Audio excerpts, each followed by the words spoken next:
Así que abra su Biblia, por favor, en la carta a los Hebreos. Y hoy vamos a estudiar, esta noche y la próxima semana, Día del Señor, estaremos estudiando la carta a los Hebreos.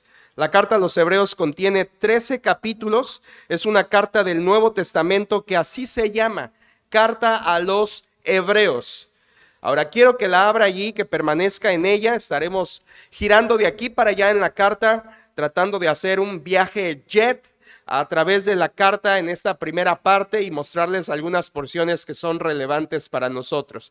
Como usted bien sabe, estamos estudiando un panorama de cada libro de la Biblia y comenzamos en Génesis allá hace 3 años y hoy estamos a punto de terminar ya el Nuevo Testamento. Desde Génesis hemos ido libro por libro estudiando un panorama general de cada libro de la Biblia y hoy toca el turno a la carta a los Hebreos. Así que para poner una base sobre la cual podamos estudiar esta carta hoy, quisiera primero saber cuántos de los que estamos presentes hemos leído la carta a los Hebreos completa en nuestra vida. Levante su mano, por favor, en alto. Quisiera verles. Muy bien. Una sección quizá menos de la mitad, un 30%. Bien, gracias. Gracias por levantar su mano. Entonces, ustedes conocen de lo que estamos hablando cuando decimos la carta a los Hebreos. Pero la mayoría de nosotros quizá no sepamos mucho de la carta a los Hebreos. La carta a los Hebreos es una carta del Nuevo Testamento. El 70% del Nuevo Testamento son cartas. A Dios le plació revelar su palabra en el Nuevo Pacto por medio de este estilo de escritura que son las epístolas, que significa simplemente cartas. Y las cartas, que era un estilo muy usado en tiempos del primer siglo, fue el estilo literario que Dios utilizó para revelar su palabra respecto al nuevo pacto en la sangre de Cristo Jesús. Y creo que la carta a los Hebreos, cuando llegamos a ella, estoy casi seguro que no es la predilecta de muchos cristianos. No es la predilecta de muchos de ustedes. Dirán, me gusta Romanos, me gustan las cartas de Juan, me gusta Efesios, pero cuando llego a Hebreos, algo pasa que siento un tope en mi corazón, que siento que cuando leo Hebreos, pareciera que me estoy regresando al Antiguo Testamento. Pareciera que estoy retornando al Levítico. Pareciera que estoy regresando allá al antiguo pacto de Moisés, en el pueblo de Israel, en el desierto y todas las ofrendas. Y la verdad es que muchos podrían decir que Hebreos es el patito feo del Nuevo Testamento o la oveja negra del Nuevo Testamento. Y la verdad es que es una carta que en lo personal a mí tardé años en entender el sentido de esta carta, la profundidad de esta carta y el corazón de esta carta. De verdad, mi oración a Dios es que esta noche usted no tenga que tardar años para esto y que podamos salir con un panorama claro, aunque sea muy superficial esta noche y la próxima, para conocer un poco mejor la carta a los Hebreos. Hay mucha confusión en cuanto a esta carta, desde el título hasta su contenido. Y quiero comenzar para ir un poco más familiar, de lo más familiar a lo menos familiar, hablando con ustedes, y ustedes ahí con su Biblia, algunos de los versículos muy conocidos que usted puede saber y que están en la carta a los Hebreos, para que vea que esta carta no es tan ignorada como pensamos. Por ejemplo, quizá el versículo más citado de Hebreos es Hebreos 11:1. Es pues la fe, la certeza de lo que se espera, ¿qué sigue? La convicción de lo que no se ve. Eso es Hebreos 11:1. Y es un pasaje muy conocido que habla acerca de la fe. Y de hecho todo el capítulo 11 es muy conocido también. Otro pasaje muy citado es capítulo 4, versículo 12, importantísimo texto donde dice, porque la palabra de Dios es viva y eficaz y más cortante que toda espada de 2 filos y penetra hasta partir el alma, las coyunturas y los tuétanos y discierne los pensamientos y las intenciones del corazón. De este versículo nos habla del poder divino que tiene en sí misma la palabra de Dios. Y es por eso que la palabra de Dios debe ser predicada, porque cuando la palabra de Dios se predica, lo que hace es desplegar el poder de Dios que tiene su palabra para los corazones de las personas. Discierne, separa, penetra, parte. Es el poder de la Escritura. Personalmente yo no quiero combatir ni quiero luchar nunca con la palabra de Dios. Por eso no quiero dar mis opiniones de lo que creo que Dios dice. Yo quiero oír lo que Dios dice. Y si usted, o mejor dicho, si yo fuera usted, yo quisiera ir a un lugar no donde se dice algo de la Biblia.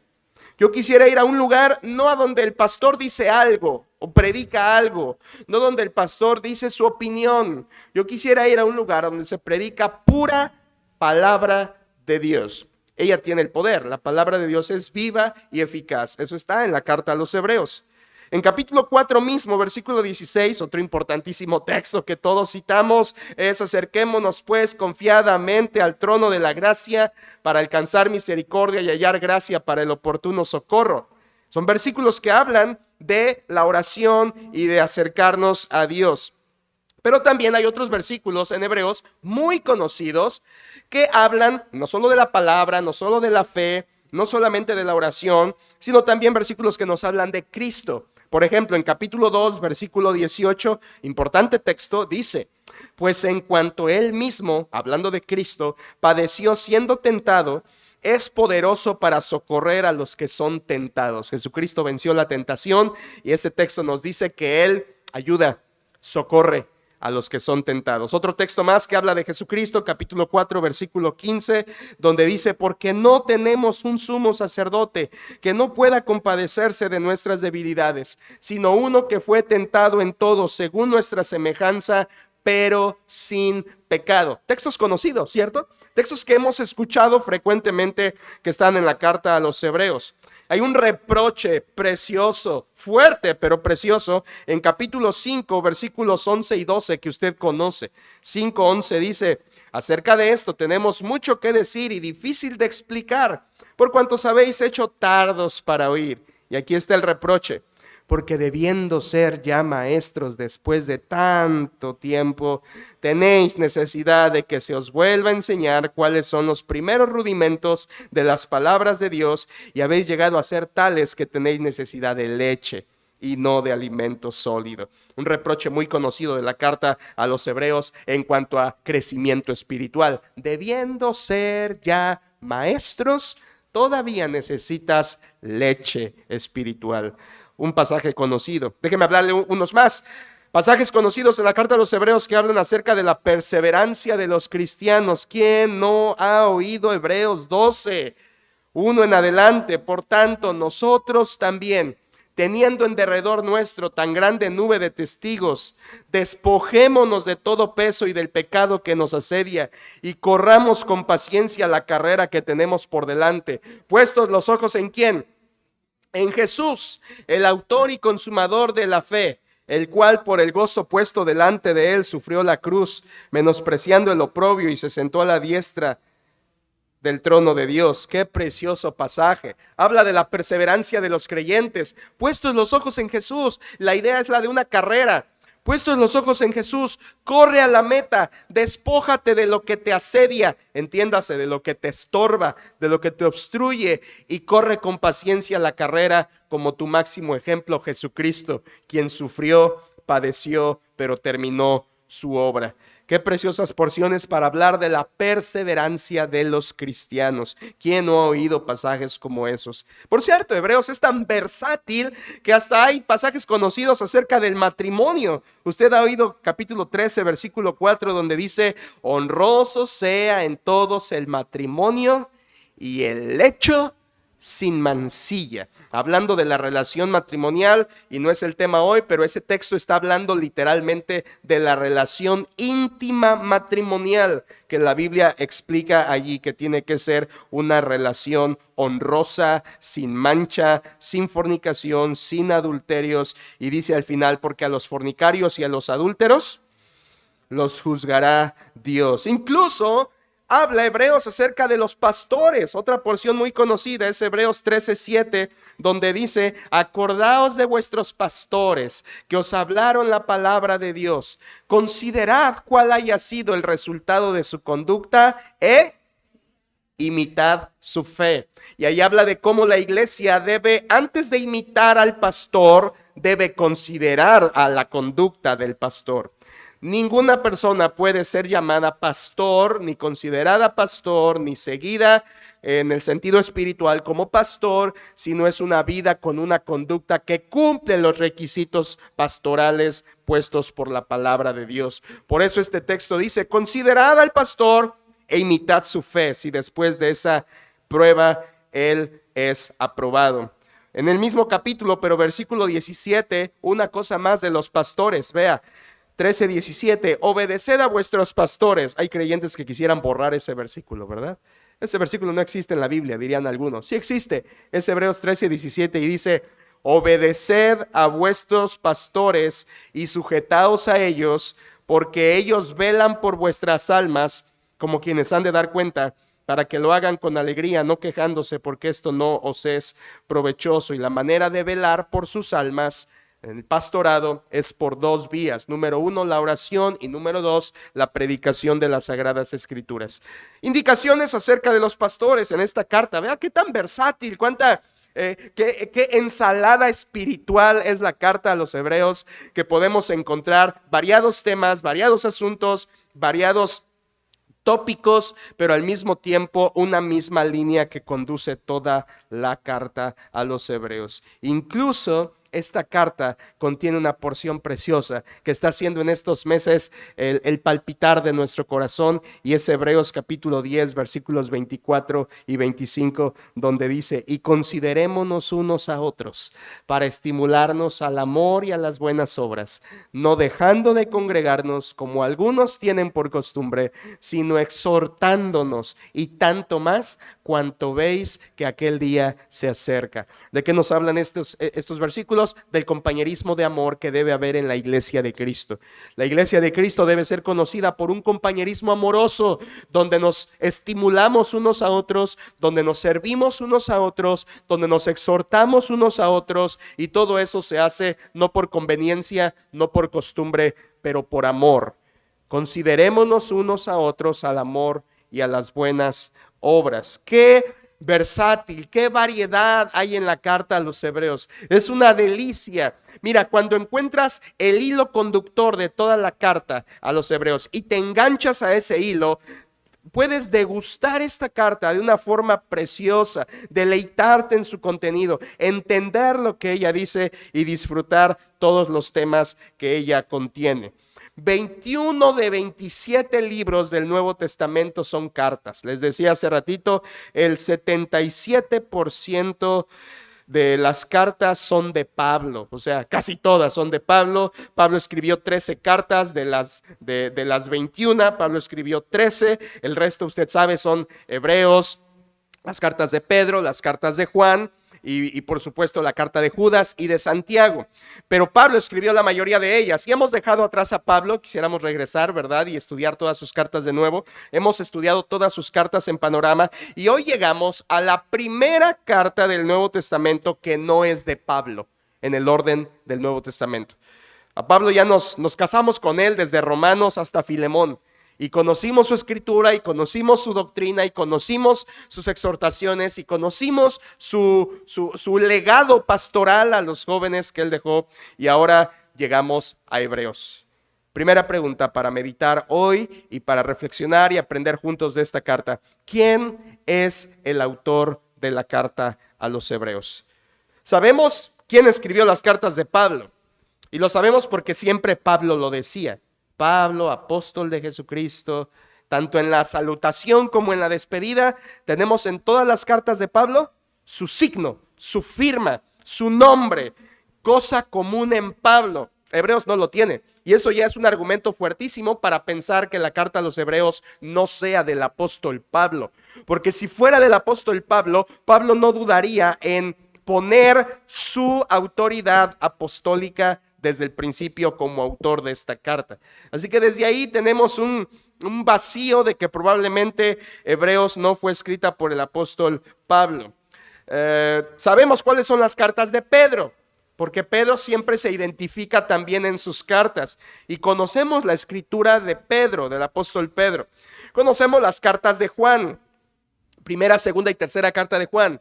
Él también se presenta a sí mismo como el anciano, siendo el único que murió de muerte natural de los 12 apóstoles. Conocemos sus cartas, conocemos su estilo, siempre antitético del apóstol Juan, ¿verdad? Vida, muerte, luz, tinieblas, Cristo, anticristo. Conocemos la escritura del apóstol Juan, muy antitético, y sabemos cuáles son sus cartas. Sabemos cuál es la carta de Santiago, el medio hermano del Señor Jesucristo. Ahora, ¿y cuál es el autor de la carta a los Hebreos? Bueno, hermanos, alguien dirá, no importa, pastor, córrete de eso. Importa lo que dice, no quién lo escribió, bríncate eso, ¿qué nos importa? Eso no edifica. Después de predicar tantos libros de la Biblia en su panorama, estoy convencido de que importan esos detalles. Porque cuando los conoces y los entiendes, puedes disfrutar y aplicar mejor la lectura de la palabra de Dios cuando la haces. Así que creo que es importante no solo lo que dice Hebreos, sino quién escribió esta carta. Ahora, la carta no da ninguna afirmación contundente de la persona que la haya escrito, y eso es raro. En los 13 capítulos no hay una frase, no hay un pensamiento, no hay una presentación fuerte que sea contundente en cuanto a quién escribió esta carta. Como dije, algunos creen que fue Pablo, pero es dudoso, porque Pablo nunca dudaba de poner su autoridad apostólica desde el inicio. Él siempre confirmaba eso. Y de hecho, hay una pista en el capítulo 2 de Hebreos que nos dice que con toda seguridad no fue ningún apóstol. Mire por favor en capítulo 2 de la carta a los Hebreos hay una pista ahí en cuanto al autor. Capítulo 2 versículos 3 y 4, déjame resumirlo, 3 y 4 dice: ¿cómo escaparemos nosotros, hablando el autor, incluyéndose en el nosotros, cómo escaparemos nosotros si descuidamos una salvación tan grande? La cual, esta salvación tan grande, habiendo sido anunciada primeramente por el Señor, nos fue confirmada por ¿quiénes? Por los que oyeron ¿a quién? Al Señor. ¿De quién está hablando? De esos que oyeron. ¿Quiénes son?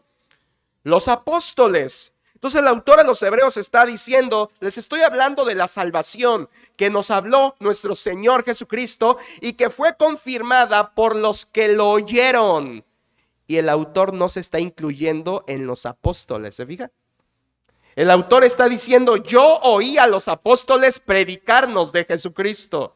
Yo oí el mensaje de Cristo por medio de los apóstoles. Versículo 4 incluso dice de sus señales, testificando Dios juntamente con ellos, no dice con nosotros, con ellos los apóstoles, con señales y prodigios y diversos milagros y repartimiento del Espíritu Santo según su voluntad. ¿Quién hacía milagros en el Nuevo Testamento en las cartas? Los apóstoles. ¿Por qué? Porque fue una autoridad delegada por Cristo. Y aquí el autor a los Hebreos dice, ellos dieron el mensaje, ellos hicieron señales, ellos hicieron milagros. Y él no se incluye en esto. Así que es muy claro que el autor a los Hebreos no es ninguno de los apóstoles. Esto nos da una pista clara. Ahora, con esto sobre la mesa, algunos han querido suponer que el posible autor de la carta a los Hebreos haya sido Bernabé.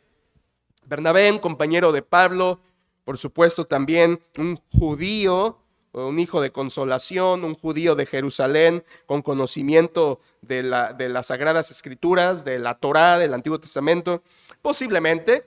Algunos dicen, no, yo creo que fue Silas, y también compañero del apóstol Pablo, ¿verdad? Un compañero de misiones del apóstol.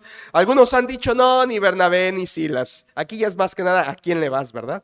Algunos han dicho, creemos que fue Apolos. Y usted conoce de Apolos, un personaje en las Sagradas Escrituras que se dice que era poderoso en las Escrituras. Y cuando lees la carta a los Hebreos, notas eso. Notas que hay un hombre poderoso en las Escrituras que está citando textos, citando textos, citando textos, citando textos, citando textos. Probablemente haya sido Apolos. Otros dicen quizá fue Lucas, aunque Lucas también se identificaba en sus escritos. Otros dicen fue Felipe, otros dicen fue Priscila y Aquila, otros dicen fue Clemente, y ahí el nombre que quieras decir. Yo he llegado a mi propia conclusión y se las voy a decir en esta noche.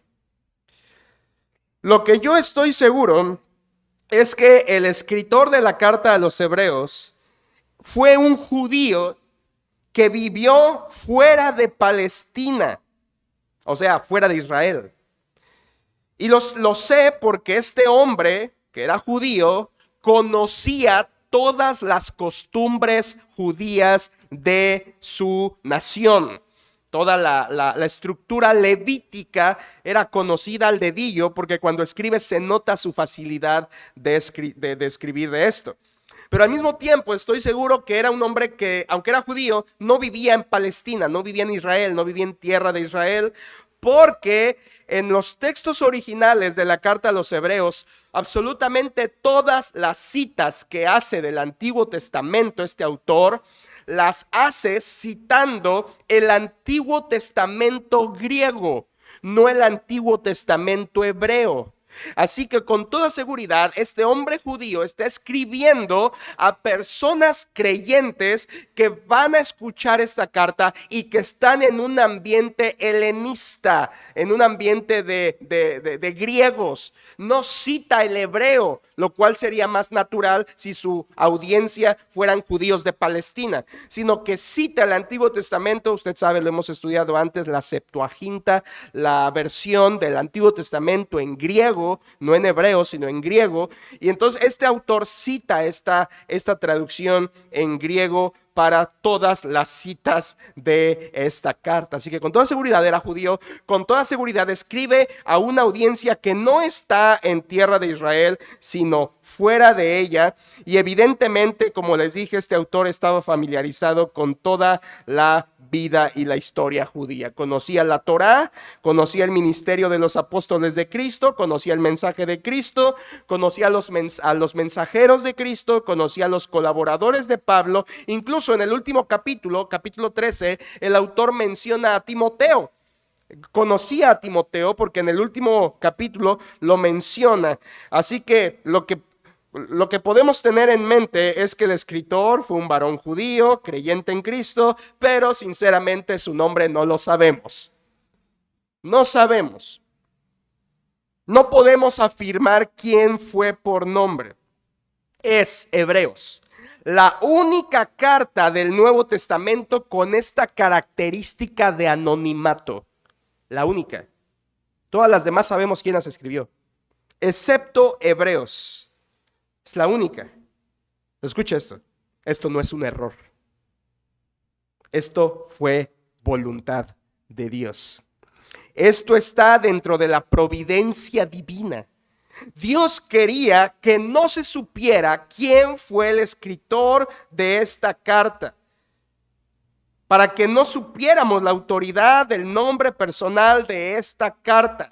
Y creo que la razón por la que Dios quiso eso es para que no pusiéramos nuestra mirada en la persona, sino en las innumerables citas del Antiguo Testamento que llueven a cántaros en toda la carta a los Hebreos. Cita el Antiguo Testamento. Así que con tantas citas de la ley de Moisés, sus oidores iban a valorar esta carta más que si venía de Apolos, de Silas, de Bernabé. La iban a valorar porque era una carta saturada de citas del Antiguo Testamento. ¿Sabe algo, hermano? Le voy a decir algo a ver si me explico. El mejor mensaje de la palabra de Dios que se puede predicar desde un púlpito es aquel mensaje que está saturado de citas bíblicas. Porque sabes que estás hablando con la Biblia, no está hablando la persona. Hay iglesias donde se para una persona, agarra un versículo, lo lee y por cierto, lo lee mucho, lo lee mal, lo lee sin el sentido correcto, porque déjeme decirle que lectura bíblica desde un púlpito es toda una ciencia. Y hay veces que se lee y se paran a leer y de ahí se agarran un versículo y se avientan 50 minutos de su ronco pecho para hablar de todo, menos de lo que está escrito aquí. Esta carta a los hebreos es una carta saturada de textos y creo que no hay mejor mensaje de la palabra de Dios que también el que está saturado con la palabra de Dios. Citas y citas y citas de la palabra de Dios. Así que, ¿quién escribió la carta a los hebreos? Bueno, tenemos que aceptar el anonimato de la epístola y creer que así fue la voluntad de Dios. Pero por último, en este tema, yo quiero decirles que yo sí sé quién fue el autor de la carta a los hebreos. Yo sí lo sé, y hoy se los voy a revelar. Y el autor de la carta a los hebreos fue lo que dice 2 de Pedro 1:21. Los santos hombres de Dios hablaron siendo inspirados por el Espíritu Santo. El autor de esta carta es el Espíritu Santo. ¿Quién haya sido el santo hombre que usó? No importa. El autor es el Espíritu Santo. Y eso es lo que importa. ¿Amén, hermanos? Es una carta escrita, inspirada por el Espíritu de Dios. Ahora, dejo esto para decir ahora a quién se escribe esta carta.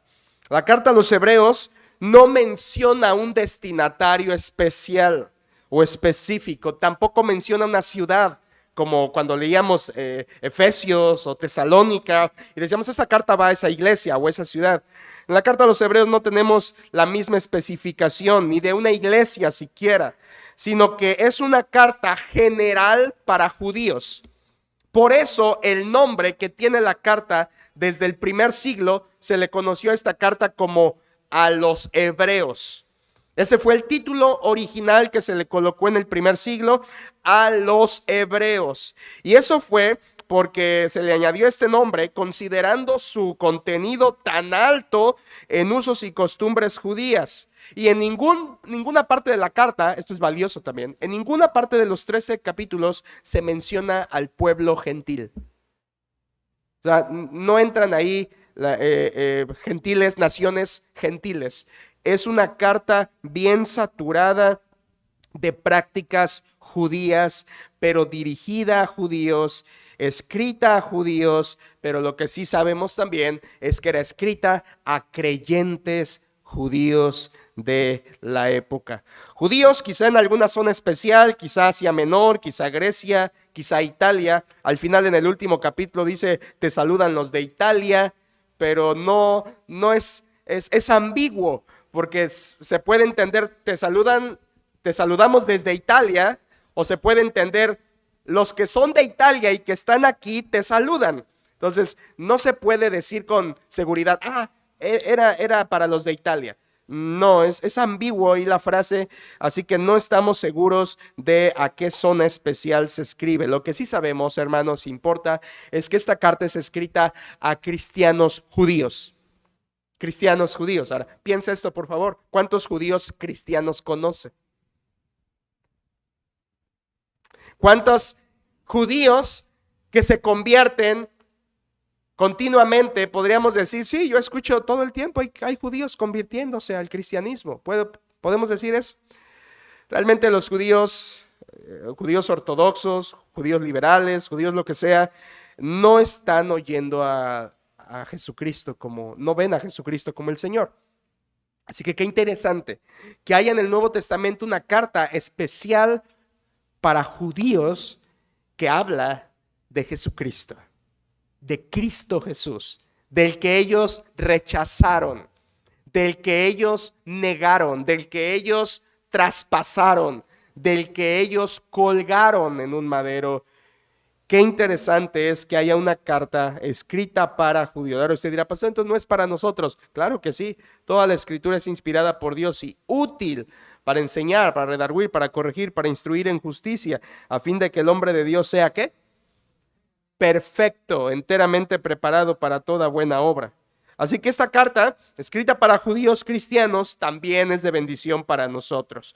¿Cuándo se escribe la carta a los hebreos? Bueno, como la carta menciona el sacerdocio levítico en varias partes del libro, Se menciona, si usted lo ha leído, menciona el autor actividades de los sacerdotes levitas, y cuando lo menciona como que sigue pasando, como que lo siguen practicando, como que sigue habiendo sacerdotes, que el pueblo les lleva ofrenda, que sacrifican holocaustos, que hacen toda la labor levítica. Entonces, cuando Hebreos se escribe en un tiempo presente, como que hay judíos todavía que están haciendo la función levítica en el templo de Jerusalén. Así que el templo de Jerusalén fue destruido en el año 70 por el general Tito, que después se convirtió en emperador romano. Destruyó el templo, así que con toda seguridad la carta a los Hebreos se escribe antes del año 70 de nuestra era.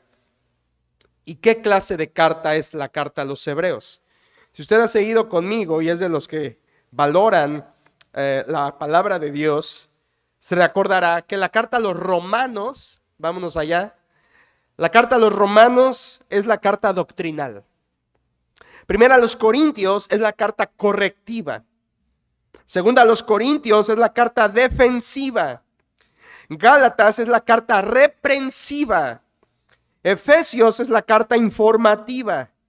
Filipenses es la carta del gozo, del deleite, la carta deleitosa.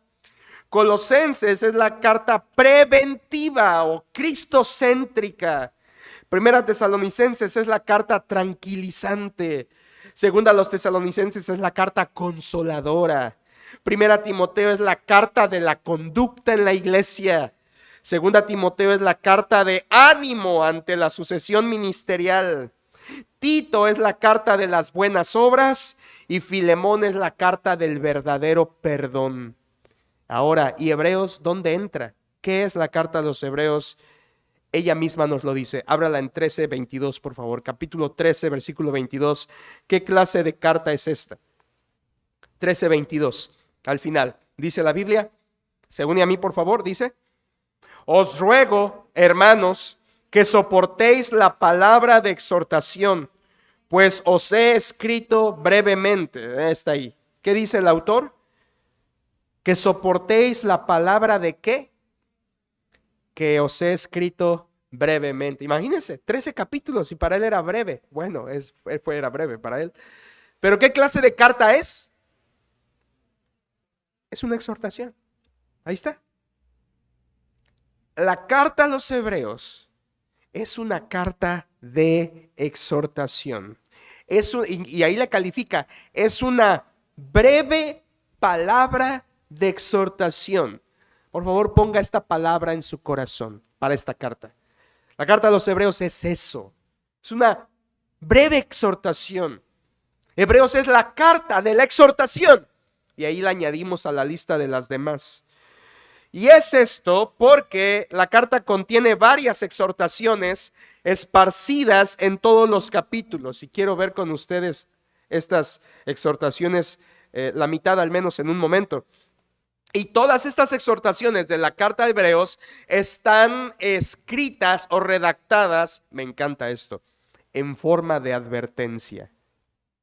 Mira, al creyente en Cristo Jesús, al incrédulo sin Cristo Jesús, al cristiano maduro, al cristiano nuevo creyente, todos necesitan de la palabra de Dios. Pero escucha, algo pasa en el cerebro del ser humano cuando le hablas en advertencia, con exhortaciones que le advierten. Algo pasa en nuestro cerebro que te pueden decir, hasta tenemos dichos, ¿verdad? A la buena no me hacen caso, se lo tengo que decir a la mala. Bueno, aquí no es a la mala, pero es una advertencia. La carta de los Hebreos son advertencias a modo de exhortaciones, o mejor dicho, exhortaciones a modo de advertencias para nuestros días también. Quiero decirle algo. El hilo conductor de toda la carta, y si usted se agarra de él, va a poder colgarse de cualquier capítulo y entenderlo, y va a poder transitar por toda la carta con entendimiento. El tema, el hilo conductor de la carta a los Hebreos, el tema el asunto elevado por excelencia en la carta a los Hebreos, el punto que se está enfatizando y la verdad que se está ponderando en la carta a los Hebreos es, escúchalo, la superioridad de Jesucristo. Jesucristo es mejor, es superior, es más. La superioridad de Jesucristo es la línea de la cual nos podemos unir para entender toda la carta a los Hebreos. La palabra mejor, mejores, superior o mayor está nada más que 14 veces en toda la carta. Mejor, mejores, superior o mayor. 14 veces en la carta.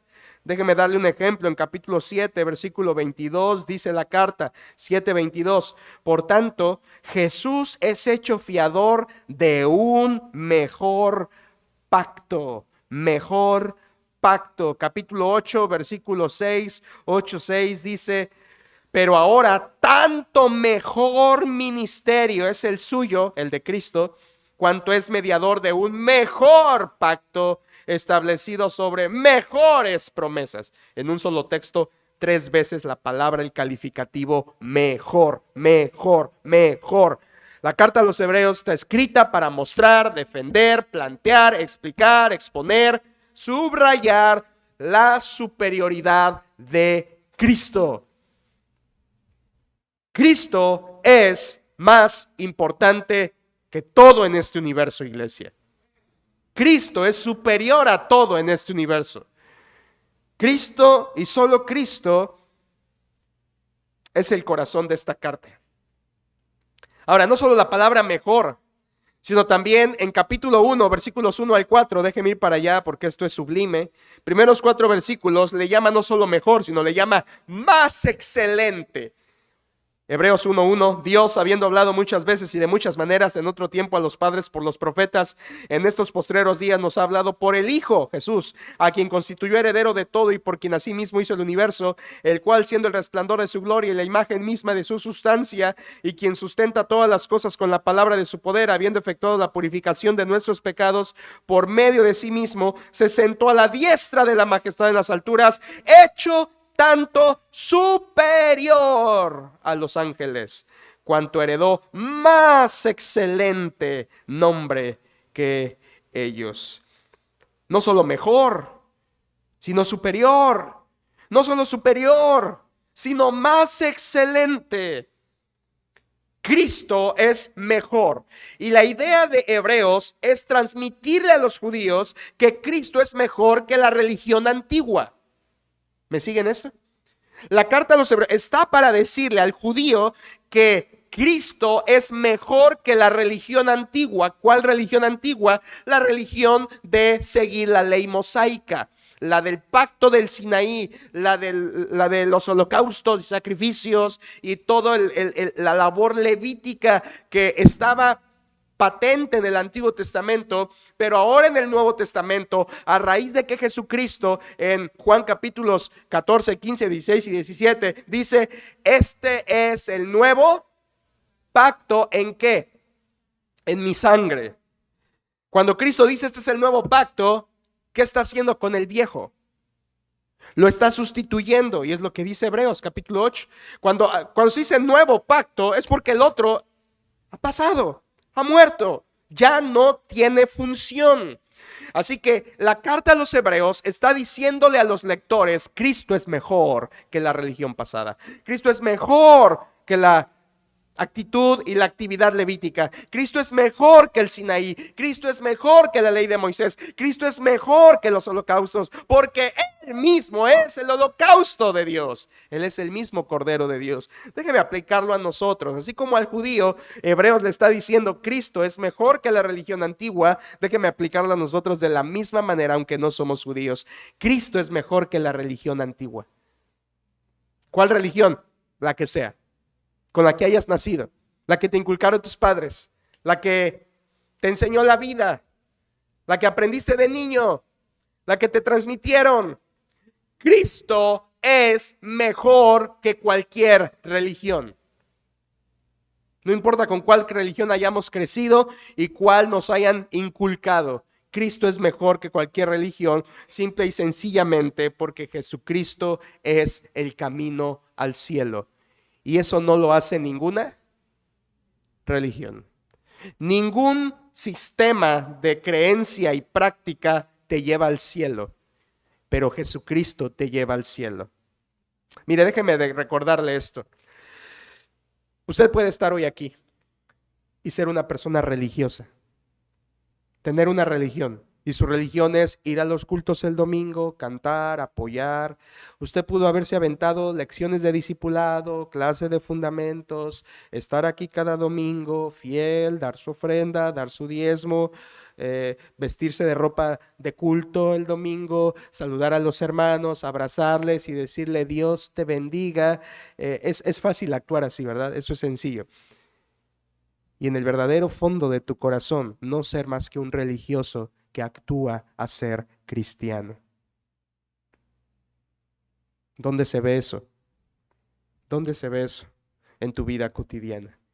Cristo no está en tu vida, excepto los domingos que cumples tu religión. Cristo es mejor que cualquier religión.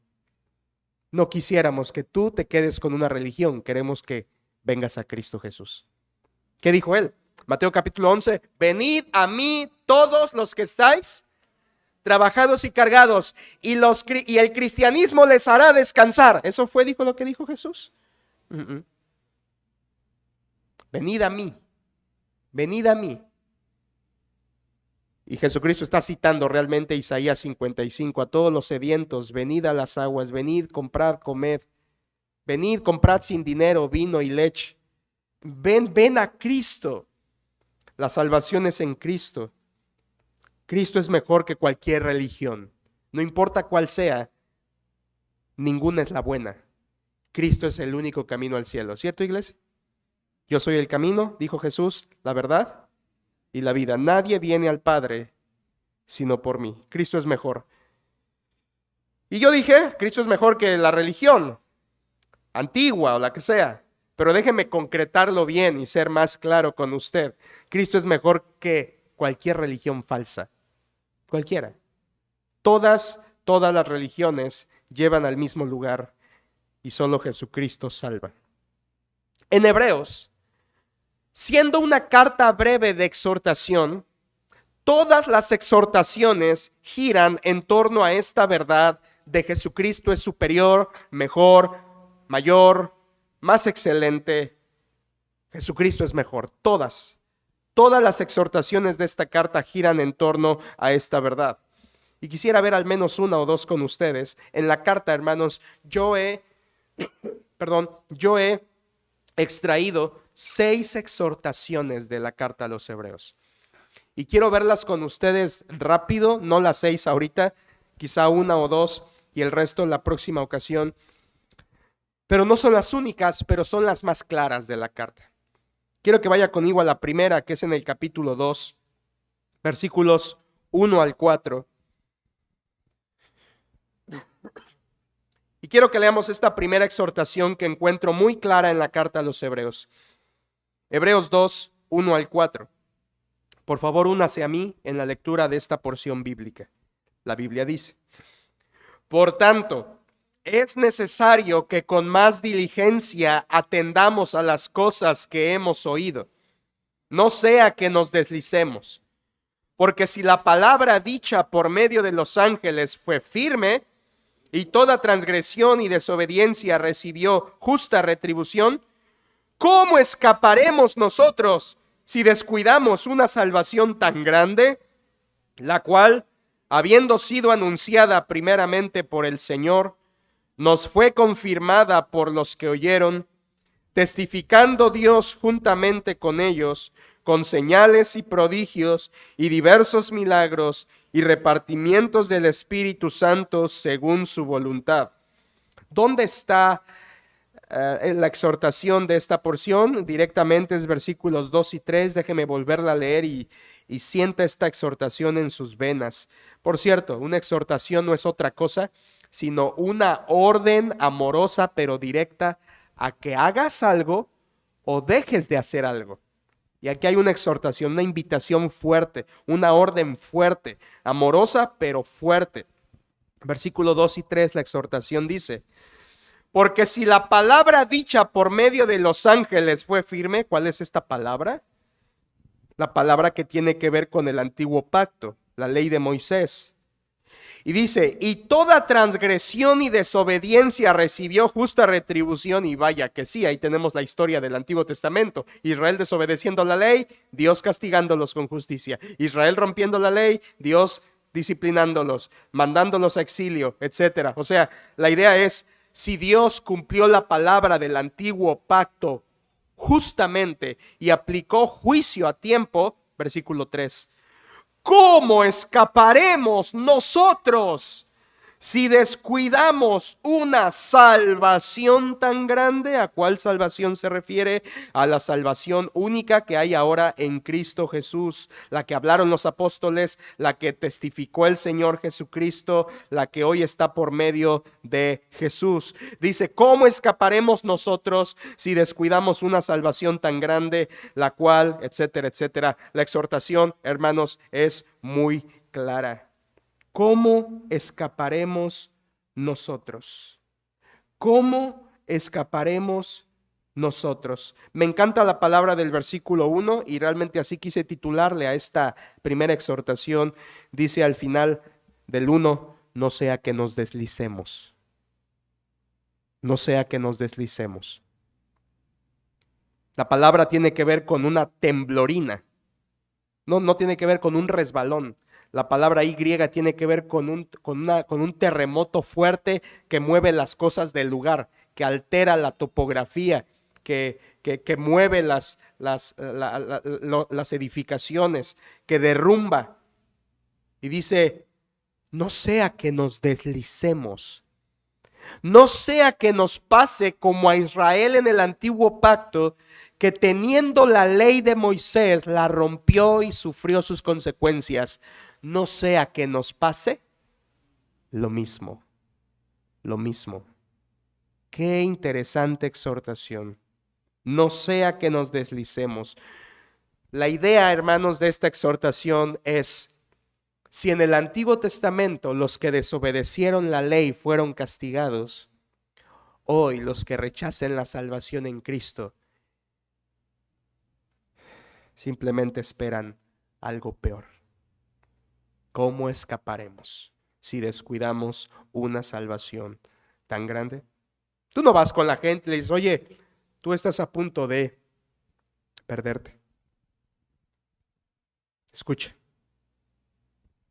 tú no tienes escapatoria más que Jesucristo. No vamos así con la gente, ¿verdad? La gente nos va a dar con una botella en la cabeza y nos va a ignorar. No.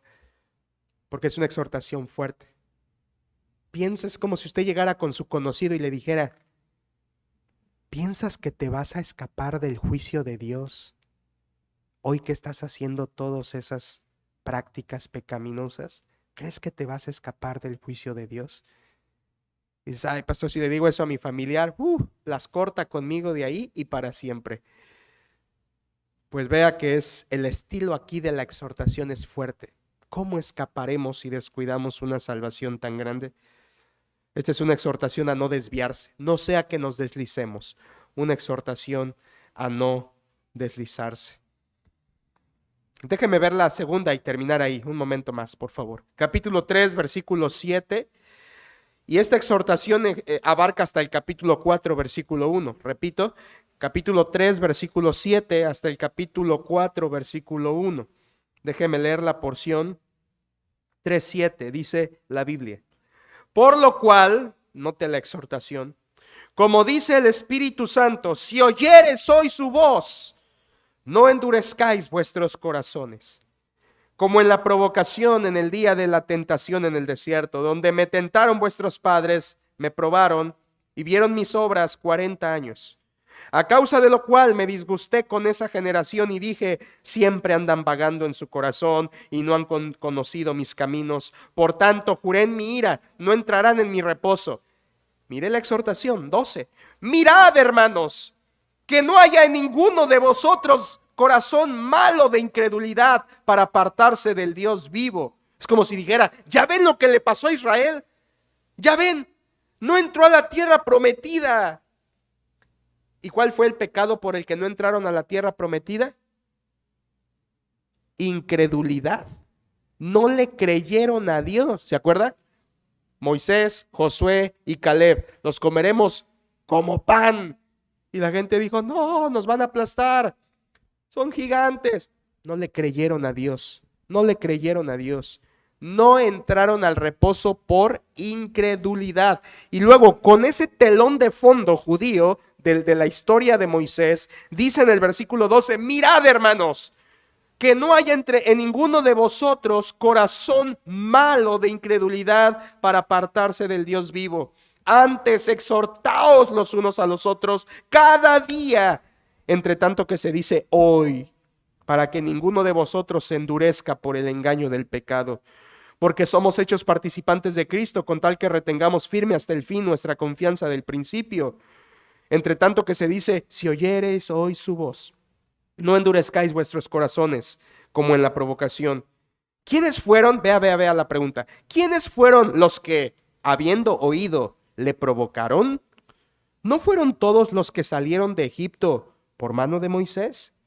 ¿Y con quiénes estuvo él disgustado 40 años? ¿No fue con los que pecaron, cuyos cuerpos cayeron en el desierto? ¿Y a quiénes juró que no entrarían en su reposo, sino aquellos que desobedecieron? Y vemos que no pudieron entrar a causa de incredulidad. El autor a los hebreos está diciendo, a ver, ¿te acuerdas? ¿Te acuerdas quién salió de Egipto? Sí, una generación.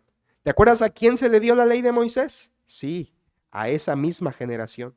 ¿Te acuerdas quién se quejó continuamente y a 3 días de haber cruzado el Mar Rojo ya se estaban quejando? ¿Te acuerdas quién? La misma generación. ¿Y con quién estuvo disgustado Dios 40 años? Con esa generación. Y pregunta final, ¿y entraron a su reposo? No. No. No. Por su incredulidad. ¿Sabe qué triste es cuando una persona cree que Dios al final me va a llevar al cielo porque es bueno? ¿Sabe qué triste es que una persona piense así? Dios va a llevar a todos al cielo porque Él es Dios bueno. Él es bien bueno. Y Él al final, yo sé que Él va a ser así. Si crees eso, déjame decírtelo seco y derecho. No conoces a Dios. No lo conoces. En todas sus facetas de gloria, no lo conoces. Dios no es así. Dios no es así. Dios es misericordioso, sí. Da oportunidad, sí. Tiene paciencia, sí. Pero en su justicia actúa a tiempo, castiga. Y si no crees en Él, el juicio viene. El juicio viene. Ese es Dios. Esta exhortación, capítulo 4, versículo 1, insiste, mire, 4:1, ahí termina, dice, temamos pues, no sea que permaneciendo aún la promesa de entrar en su reposo, alguno de vosotros parezca no haberlo alcanzado. Uy, qué elocuencia para hablar este autor. Qué elocuente. Para después de zarandearte ahí por el desierto con esa generación y por Moisés, terminarte diciendo, temamos, pues no sea que permaneciendo aún la promesa de entrar en su reposo, esto es, todavía está viva la promesa de si crees hoy entrarás al reposo de Dios. Quien no le hace caso a esa promesa, dice, quizá algunos no parezcan haberlo alcanzado. Por eso varias ocasiones esta porción dice, entre tanto que se dice hoy, el día de salvación es hoy. Buscad a Jehová mientras pueda ser hallado. Llamadle en tanto que está cercano. Deje el impío su camino y el hombre inicuo sus pensamientos y vuélvase a Jehová. Dios siempre tendrá misericordia cuando el corazón se vuelve a Él. Dios dice, ven, el día de salvación es hoy.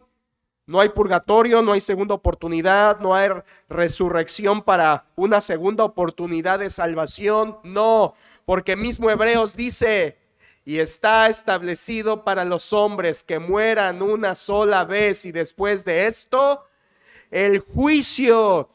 Dice, a mí va a estudiar esa porción, al griego y a lo que sea, y a los escritores y a los comentaristas y todo, te van a decir, está establecido para los hombres que mueran una sola vez y después de esto el juicio. Quiere decir, el juicio, si eres creyente, vas al juicio del trono blanco. Al juicio del bema. Si eres creyente, vas al juicio del tribunal de Cristo. Y si no eres creyente, vas al juicio del gran trono blanco. Repito, para que no haya confusión. Si tú mueres con Cristo, vas al tribunal de Cristo, a ser premiado con los galardones de Cristo. Pero si eres incrédulo, vas al juicio terrible del gran trono blanco. O sea, mueres y como sea, te espera un juicio. Sea para premio o sea para juicio. Mueres y te espera un juicio. Y es verdad, eso es cierto. Pero también, hermanos, se presta esa porción para entenderlo de una forma no distinta, no alterna, simplemente complementaria. La palabra griega es crisis, de donde viene nuestra palabra crisis. O sea, dice, y está establecido para los hombres que mueran una sola vez y después de esto, crisis. Ahora, crisis, la palabra en sí griega crisis, significa decisión o decisión de destino, uno de dos destinos. El sentido de ese texto es, mueres y ahí viene el momento en que te vas a uno de dos lugares. Establecido está. No hay otra oportunidad, no hay otra opción. Mueres y vas a uno de esos dos lugares. Está decidido ya. Vas a uno de esos dos lugares. Dios exhorta, entre tanto que se dice hoy. Esta exhortación, como dice el versículo 13, es una exhortación a no tener un corazón duro de incredulidad. Mire por favor última vez, versículo 13, 3:13. Antes exhortaos los unos a los otros cada día, entre tanto que se dice hoy, para que ninguno de vosotros se endurezca por el engaño del pecado. Esta es una exhortación a no tener el corazón duro de incredulidad. Duro de incredulidad.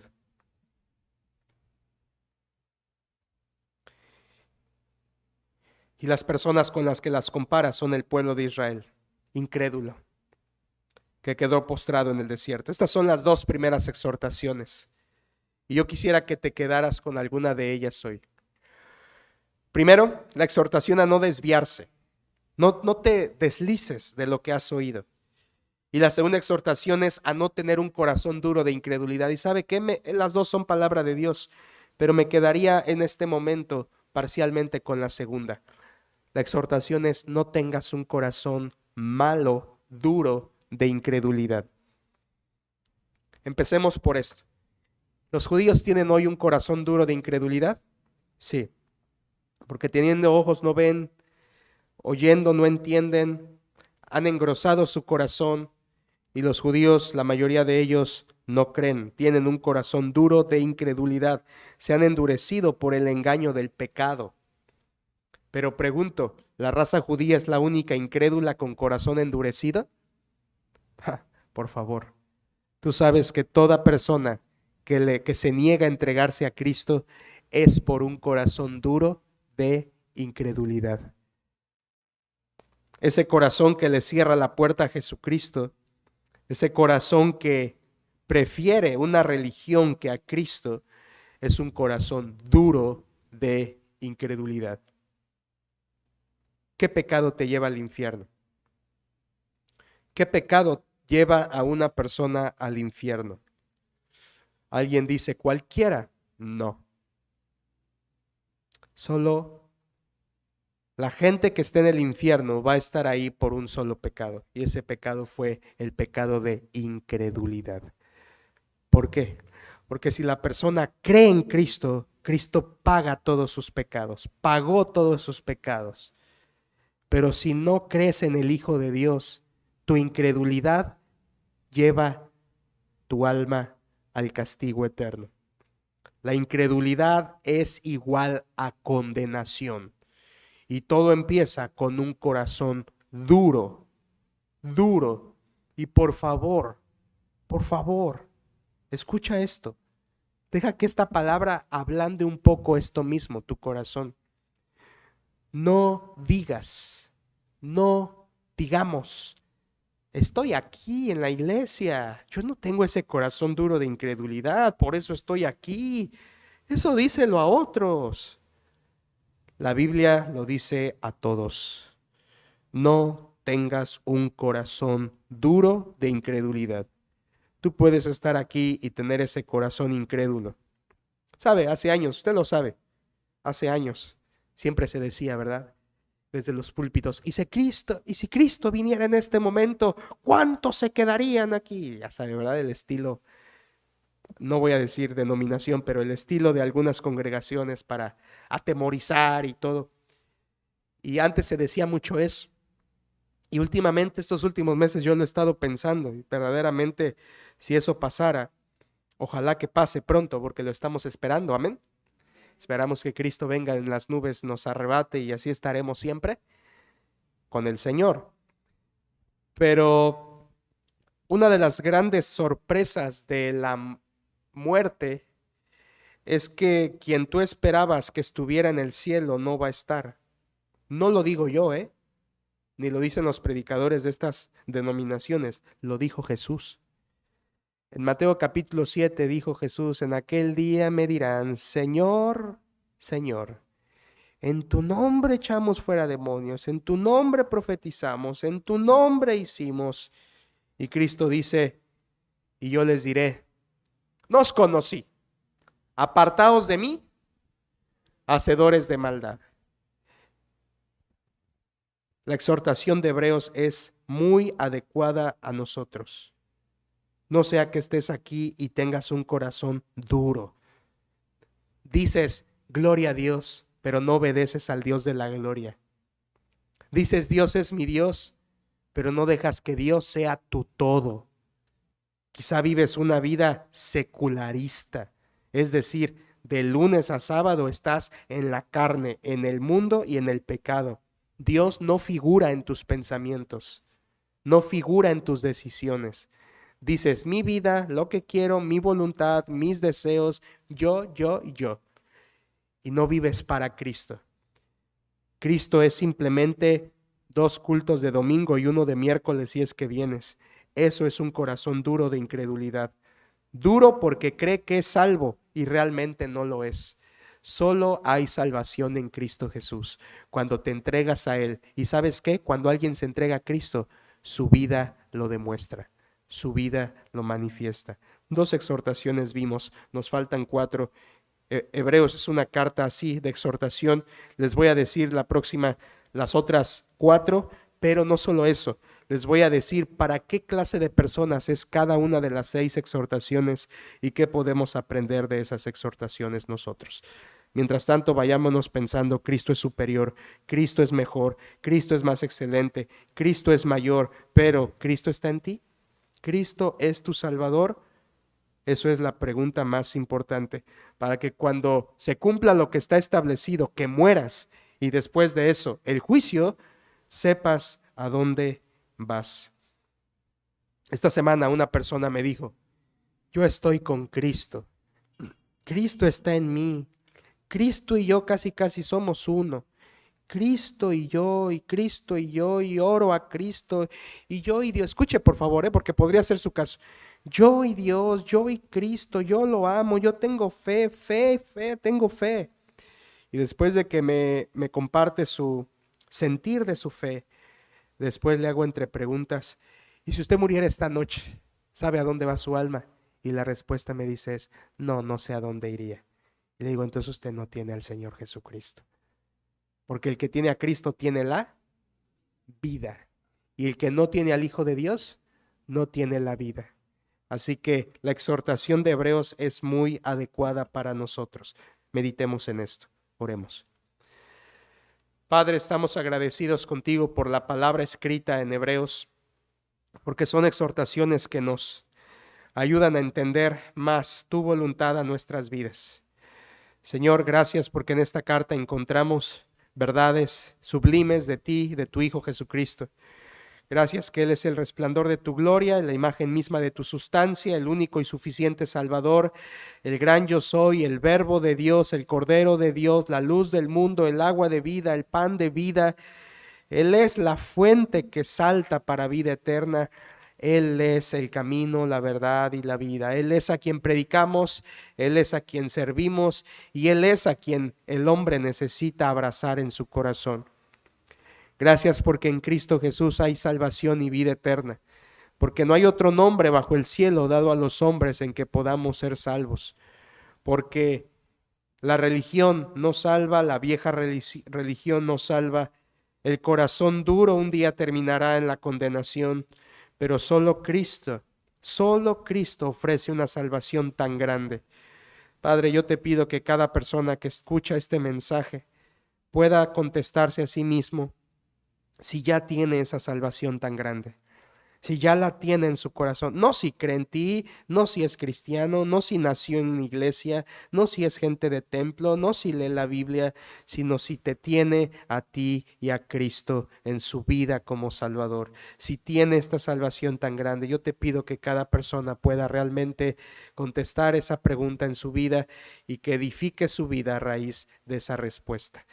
Te pido porque la carta a los Hebreos pueda ser de bendición y que esta semana muchos de los que están aquí vayamos esta semana y corramos a leer la carta a los Hebreos para alimentarnos y abrevarnos de esta preciosa palabra que exalta a Jesucristo.